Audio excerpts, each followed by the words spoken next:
a golden Bionicle mask was just sold for $18,000. Specifically, it was a mask made 1 of 30, all at 14 karat. In 2001, 25 were given to LEGO employees and 5 were given away in competitions. See, the golden masks simply weren't buyable back in the day. You had to earn them, and that makes them extremely special. There are uploads of people who have won these things as kids, and the shots of them look seriously cool. As such, it makes sense as to why the masks have become such valuable collector's items.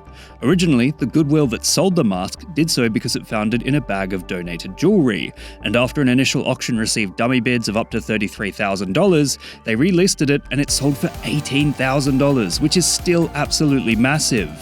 But the appeal of the masks goes further than just the gold. To quote Billiam, Bionicle was weird. It was launched in the year 2000 at a time when LEGO was struggling to profit and looked close to reaching bankruptcy.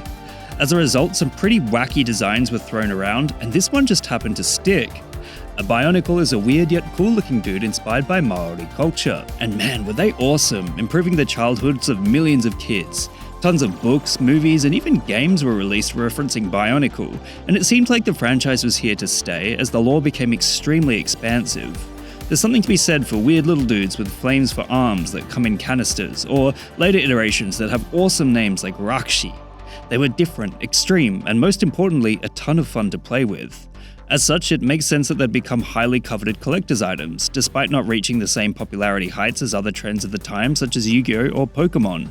Unfortunately, in the 2010s, sales dropped off, and the franchises never really recovered, formally closing in 2016. LEGO released a rebooted set in 2023, but they kinda look It appears LEGO decided to give them more of a generic look, rather than the bizarre alien-like proportions that made Bionicle unique in the first place, and the individual masks with textured detail have been replaced by simple decals.